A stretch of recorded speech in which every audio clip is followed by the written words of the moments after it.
आज हम विश्व पर्यावरण दिवस के अवसर पर सभी भारतवासियों एवं अन्य देशों में रहने वाले आर्यजनों की ओर से, आर्य समाज की ओर से आपसे चर्चा करने को उन्मुख हैं। पर्यावरण शब्द परि सर्वतः आवृणोति, अर्थात जो हम सभी के जीवनों को सब ओर से प्रभावित करने वाले तत्व हैं, वे पर्यावरण में आते हैं। अर्थात केवल मानव मात्र के लिए ही नहीं, अपितु प्राणी मात्र को किस प्रकार से स्वस्थ, सुरक्षित और व्यवस्थित रखा जा सकता है, उसके लिए पर्यावरण शब्द का संबोधन किया गया। पर्यावरण के धारक तत्वों में जो पंच महाभूत हैं, पृथ्वी, जल, अग्नि, वायु, आकाश, इन सभी को शुद्ध रखने का दायित्व है। पृथ्वी तत्व, जिसमें होने वाली वनस्पतियाँ, फल, औषधियाँ, ये सब किस प्रकार से शुद्ध रहें। जल का शोधन किस प्रकार से हो, जल में प्रदूषण न हो, वायु प्रदूषित न हो, ध्वनि प्रदूषित न हो, आकाश तत्व प्रदूषित न हो, अग्नि तत्व जिसके माध्यम से जीवन चलता है वो प्रदूषित न हो। इसके लिए हमारे ऋषियों ने बहुत परिश्रम किया, गहन खोज की और उन्होंने ये सिद्ध किया कि अग्नि, जल, वायु, पृथ्वी, आकाश, पंच तत्वों को शुद्ध रखने के लिए हम किस प्रकार से व्यवस्था दें, क्योंकि ये सारा दायित्व मनुष्य की जीवन शैली पर निर्भर करता है। मनुष्य जिस प्रकार का जीवन जीता है वैसा पर्यावरण बनता है। अगर सबके सुख की कामना रख करके हम जीवन जीते हैं तो पर्यावरण उसी दृष्टि से हमें व्यवस्थित करना होता है।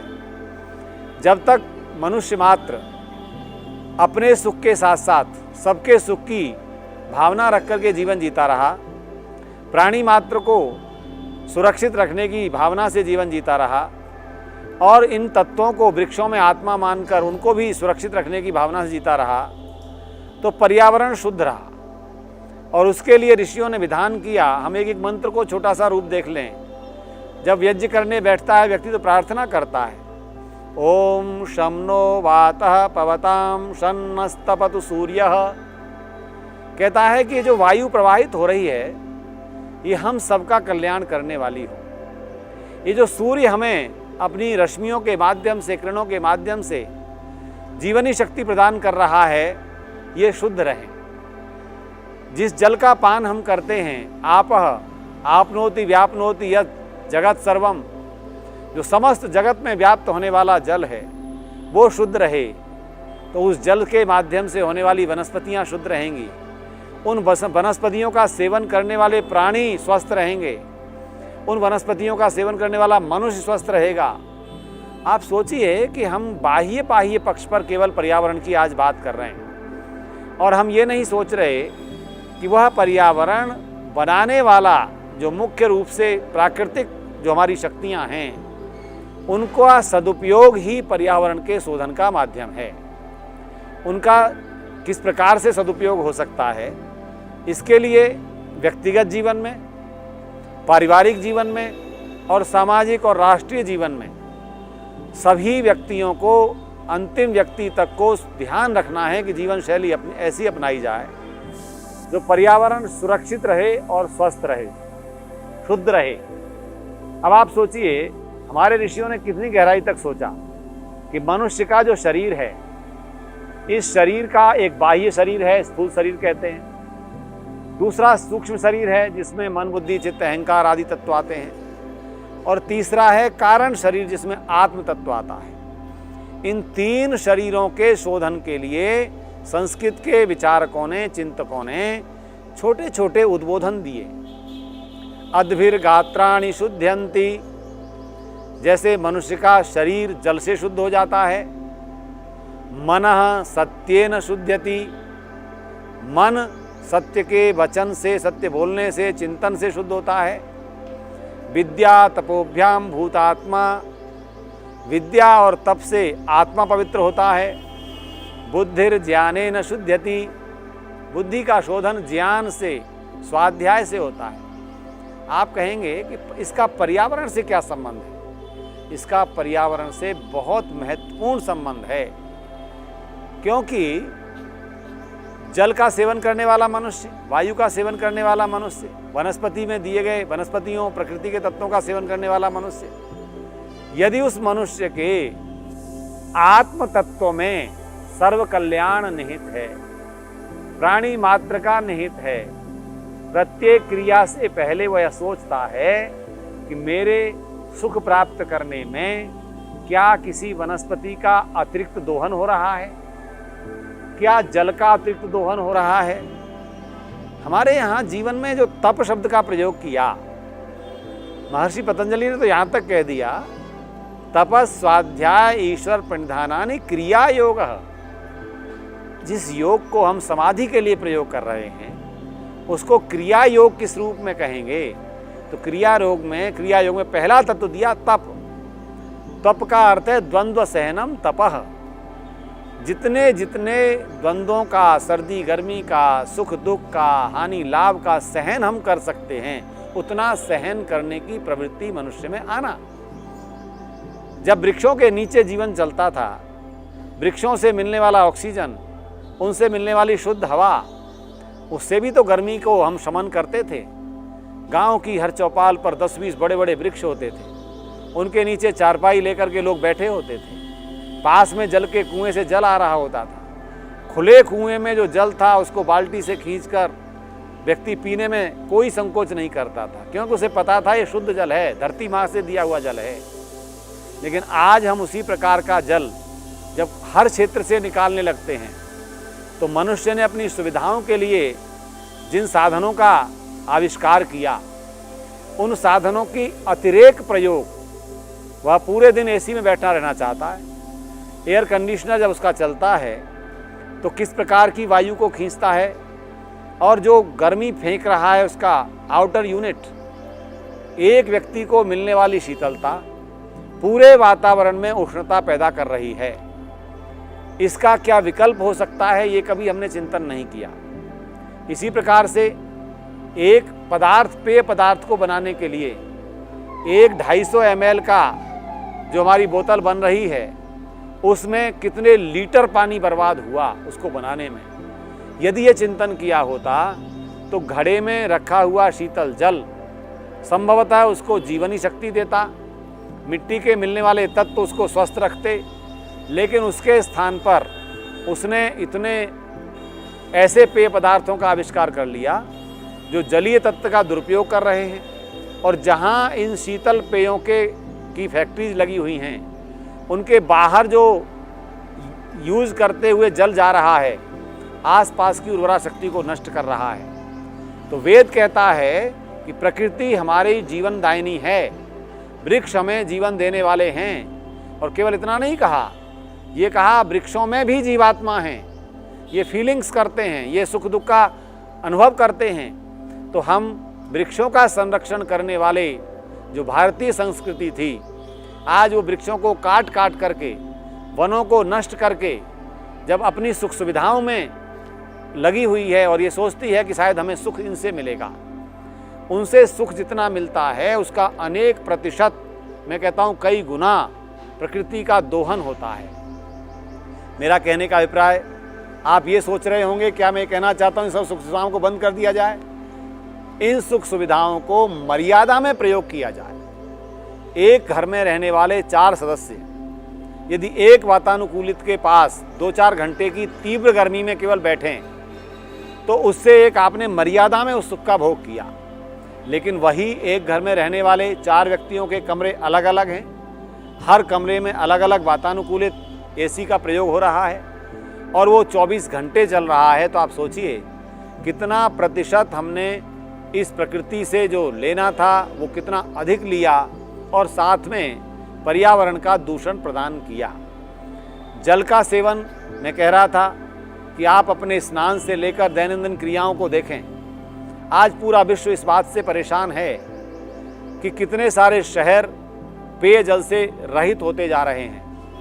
मैंने जिस कोपेनहेगन की बात करते हैं, केप टाउन सिटी की बात करते हैं, जहाँ पर इतना जल की कमी हो गई भारतवर्ष के अंदर आप देख लीजिए, वैज्ञानिकों का ये संभावना है कि चेन्नई भारत का सबसे पहले पेयजल रहित शहर बनने जा रहा है। मुंबई इतना बड़ा जनसम्मर्द जिसमें रहता है, वहाँ पेयजल नितांत अभाव की ओर बढ़ रहा है। जितने जल का उपयोग प्रति व्यक्ति को चाहिए उससे 10-10 गुना जल का हम उपयोग कर रहे हैं। तो हम मर्यादाओं में प्रकृति के द्वारा देय पदार्थों का उपयोग नहीं करते, कारण हमारे मन का पर्यावरण दूषित हुआ है।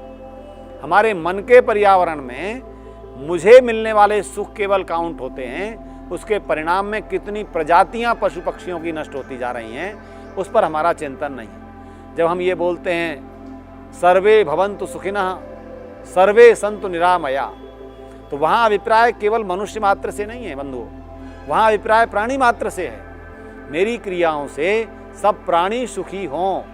मनुष्य को कर्म करने का स्वातंत्र मिला है, फ्रीडम है उसकी, पर उस फ्रीडम का मर्यादित न होना मानव के लिए भी दुख का कारण बन रहा है और अन्य प्रकृति के पदार्थों के लिए भी दुख का कारण बन रहा है। आर्य समाज ऋषि दयानंद जी की संस्था, वैदिक विचारों पर चलने वाली संस्था, किसी भी चीज़ का एकांगी रूप में चिंतन नहीं करती। जिस प्रकार से सामाजिक कुरीतियों के लिए हम चिंतन करते हैं, समाज में आई हुई विकृतियों के लिए हम चिंतन करते हैं, परिवार नामक संस्था पर आए हुए कुप्रभावों के लिए हम चिंतन करते हैं, समाज में फैली हुई दुर्दशा पर हम चिंतन करते हैं, तो आर्य समाज पर्यावरण पर भी खुल करके चिंतन करता है। और ऋषि दयानंद की विचारधारा के अनुसार जब हम प्रार्थना भी करते हैं तो क्या कहते हैं, हमारे जीवन से कोई ऐसा कर्म हमसे न हो जाए।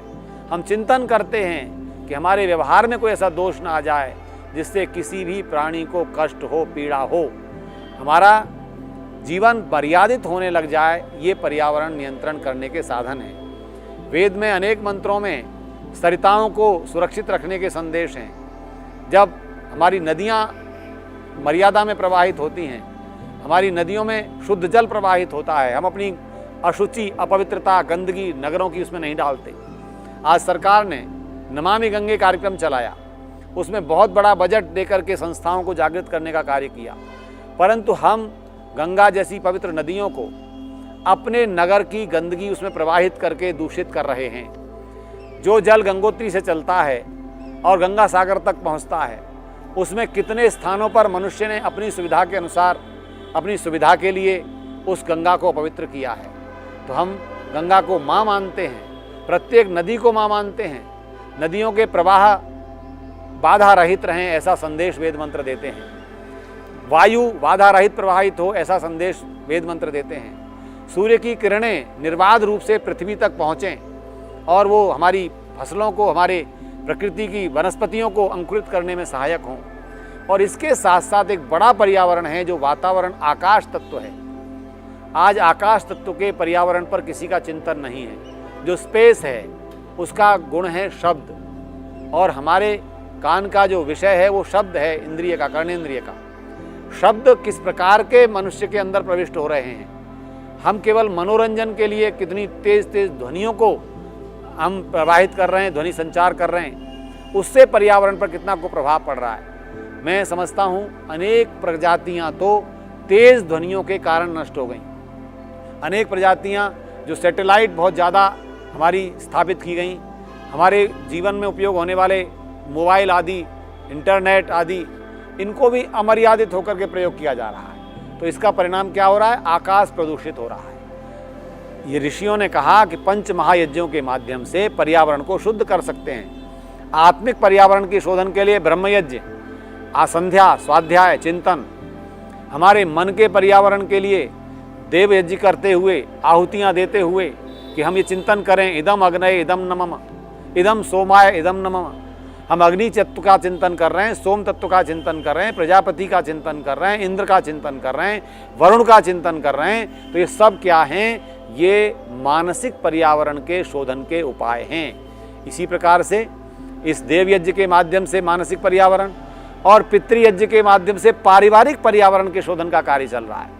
अतिथि यज्ञ के माध्यम से ऋषि विद्वान सन्यासियों को बुला करके उनके उपदेश श्रवण करने से सामाजिक पर्यावरण के शोधन का कार्य चल रहा है। और बलिवैश्य देव यज्ञ करके प्रत्येक प्राणी के जीवन की रक्षा का कार्यक्रम चल रहा है।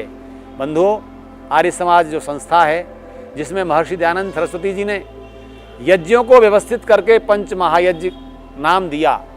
और मैंने 5 यज्ञों का उपयोग पर्यावरण के लिए आपको बताया। ब्रह्म यज्ञ के द्वारा आत्मिक पर्यावरण, देव यज्ञ के द्वारा मानसिक पर्यावरण और प्राकृतिक पर्यावरण। प्राकृतिक पर्यावरण में जो आहुतियाँ अच्छी दी जाएंगी तो वायु अच्छा प्रवाहित होगा। इसी प्रकार पितृयज्ञ के द्वारा पारिवारिक पर्यावरण, माता पिता की सेवा, संतानों का उसी की तरह पालन करना। अतिथि यज्ञ के द्वारा सामाजिक पर्यावरण, समाज में विद्वानों का सम्मान, विद्वानों का सत्कार, विद्वानों का सानिध्य प्राप्त करने की इच्छा। तो उससे क्या होगा, हमें जीवन जीने के तत्व प्राप्त होंगे, जीवन के नियम, हमें मर्यादा सीखने का अवसर मिलेगा।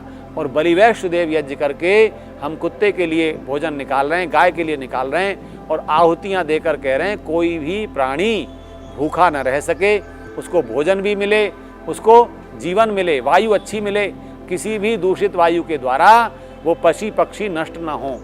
तो मैं ये कहना चाहूँगा कि वैश्विक स्तर पर यदि हम पर्यावरण की बात करेंगे तो वेद और ऋषियों के माध्यम से हम मनुष्य जीवन को व्यवस्थित करें और मनुष्य की आवश्यकताओं को व्यवस्थित करते हुए, सीमित करते हुए हम आवश्यकताओं के लिए साधनों का उपयोग करें। विलासितापूर्ण आवश्यकताओं से जितना बचा जा सकता है बचें, जिससे पर्यावरण में हमारा योगदान होगा। तो पर्यावरण के योगदान के लिए हमें इन यज्ञों को जीवन में अपनाना और इन यज्ञों के माध्यम से जीवन को मर्यादित करना, व्यवस्थित करना और इन भावों को समाज तक फैलाना। हमारे वैज्ञानिकों का जो प्रयास है कि वृक्ष खूब लगाए जाएं, हम भी इससे सहमत हैं। वृक्ष लगाने के साथ साथ उन वृक्षों को मिलने वाला जो जमीन का तत्व है वो भी तो शुद्ध रहना चाहिए। ज़मीन में यदि हमने अशुद्धि भर दी, अनेक पैसे ऐसी फैक्ट्रियाँ हमने लगा दी जो ज़मीन ही दूषित हो गई, तो वहाँ से वृक्ष पनपते नहीं। वृक्ष लगाए जाएँ, उनको पोषित किया जाए, सुरक्षित किया जाए। नदियों को मूल स्रोत से लेकर, उद्गम स्थल से लेकर जहाँ तक वो पहुँचती हैं वहाँ तक शुद्ध रखा जाए।